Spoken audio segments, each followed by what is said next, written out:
Hi guys. Today our topic is going to be system Verilog associative arrays. Till now we have been discussing on the normal static arrays and dynamic arrays and the packed unpacked arrays and array slicing as well. Now our topic is going to be the next level of system Verilog arrays, which are associative arrays. Okay, so yeah, so associative arrays are, for example, you have a dynamic arrays that are useful for dealing with the continuous collection of variables and whose number changes dynamically, as we have been discussing in the previous lecture. And when the size of the collection is unknown or the data space is sparse, an associative array is a better option. Associative arrays do not have any storage allocated until it is used. Okay, and index expression is not restricted to the integral expressions but can be of any type. An associative array implements a lookup table of the elements of its declared type. The data type to be used as an index serves as a lookup key and imposes an order. Whenever you are trying to uh, loop through some arrays, like for example you have a dynamic array and you want some element out of the array, and you don't know where the element lies in the dynamic array. So what are we going to do? You have to loop throughout the dynamic array, and uh, you have to equate to some of the way. So for example, you need a value 5 from the dynamic array. So you don't know where, in which place or in which index the 5 lies in the dynamic array. So what are you going to do here? So you are going to use some for each or for loop to loop throughout the dynamic array, and you have to compare each element with the 5. And whenever a 5 matches with the dynamic with the element you require, so that element will be removed, or so what any operation can be done. So in the same way, when you come into associative arrays, so you don't need to loop towards all the elements of the associative array, but you will have some term called index, so as to point to the element that you require exactly. So for example, when you go into a classroom and when you call some roll number like 15 or 16, that particular person is going to reply you back. So in the same way, when you provide the index to the associative array, it provides you the corresponding value that lies in the index, that lies with the index. Okay. This is the syntax. We have data type, array id, and index type. The data type is the data type of the array elements, which can be of any type allowed for fixed size arrays.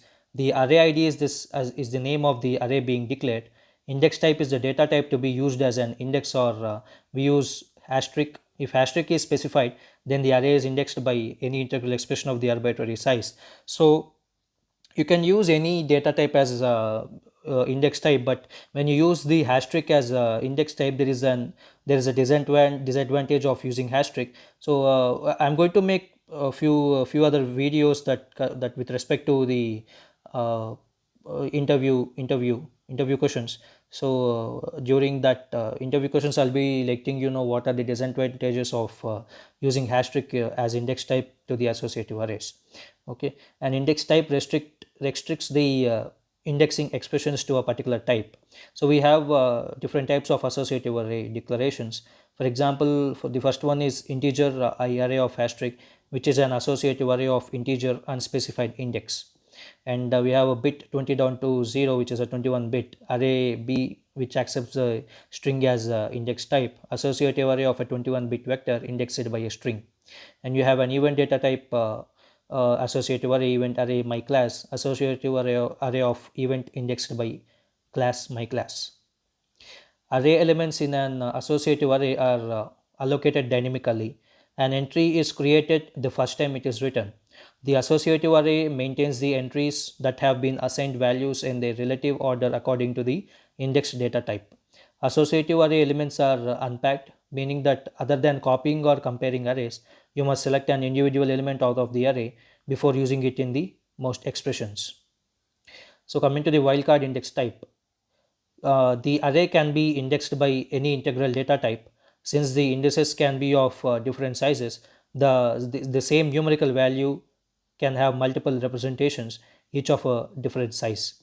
So system verilog resolves this ambiguity by detecting the number of leading zeros and computing a unique length and representation for every value.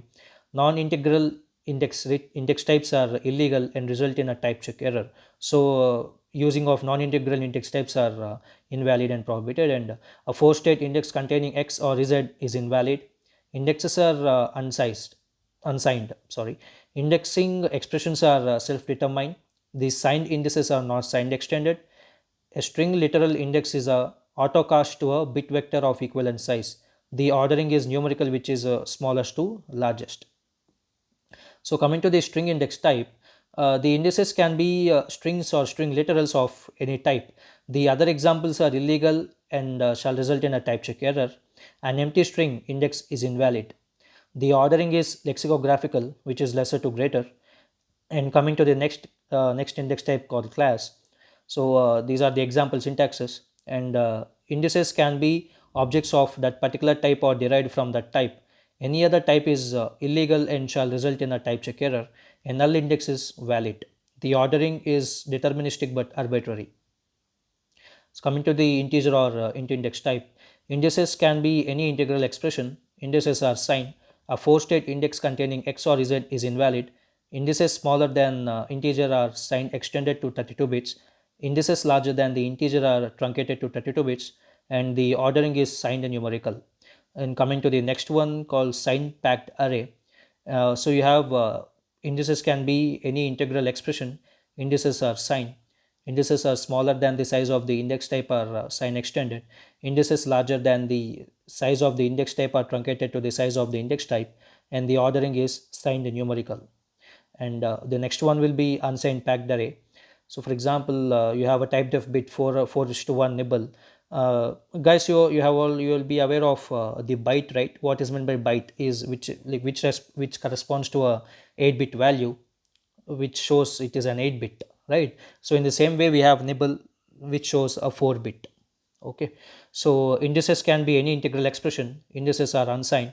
A four-state indexing containing x or z is invalid. Indices smaller than the size of the index type are zero filled. Indices larger than the size of the index type are truncated to the size of the index type. The ordering is numerical.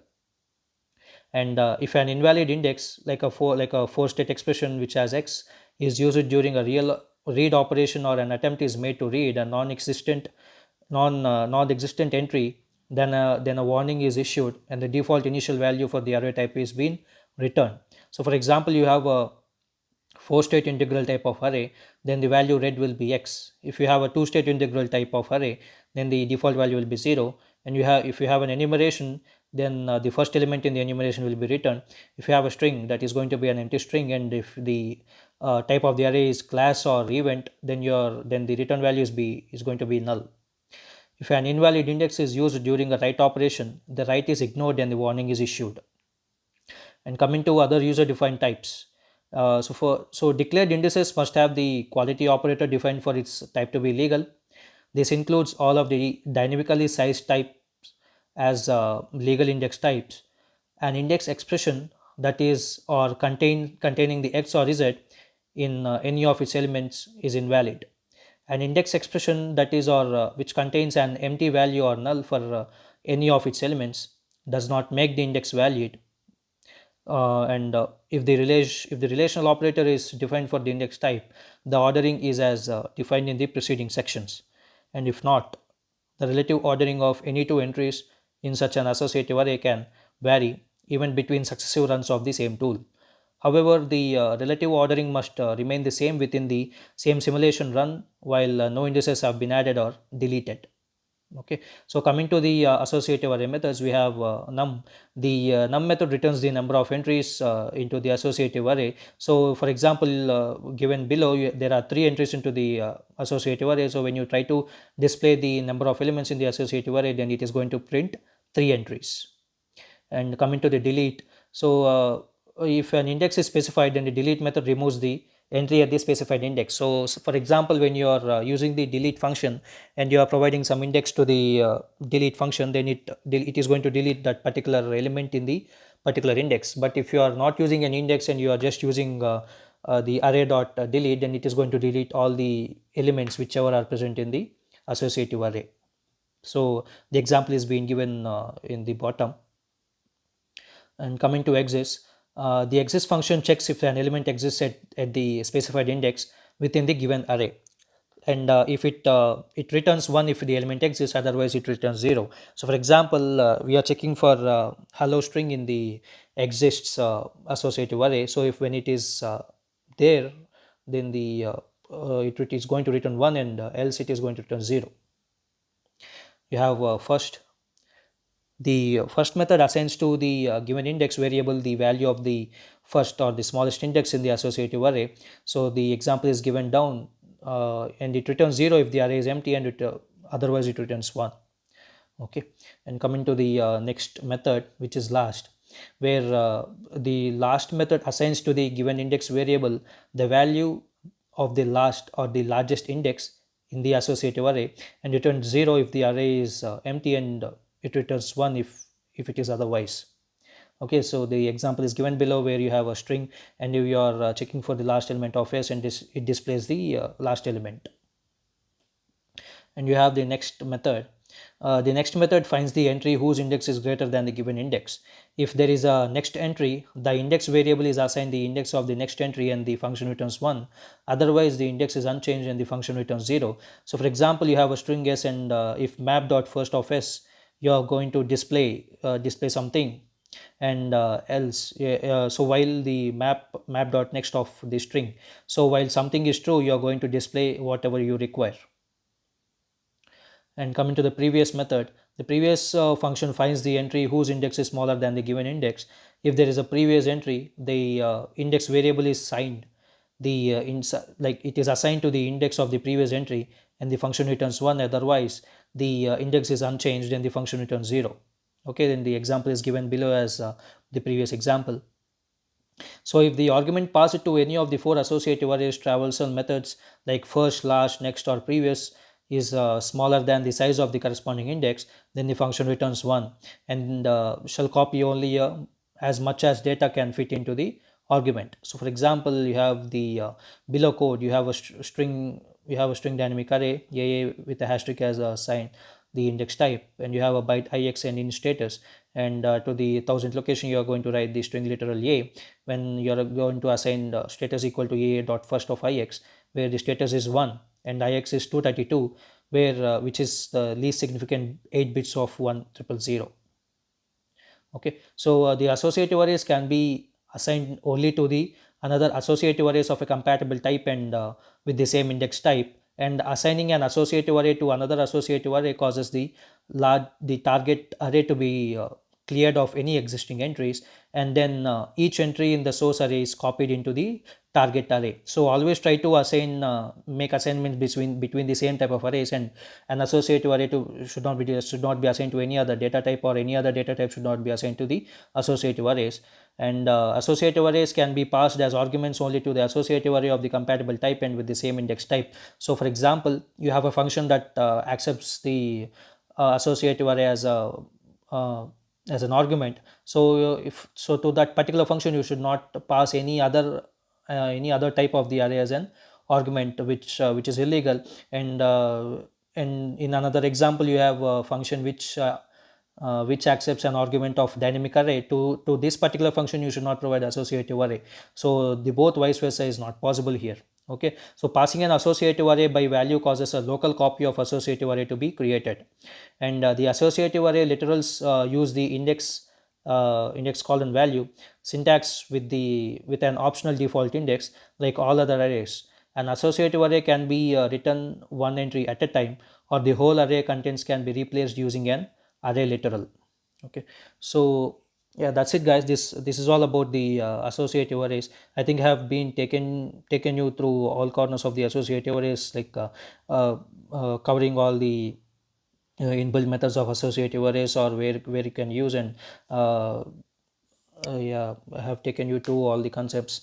So it's up to you taking all these concepts into your mind, and making use of them in right time, in right place.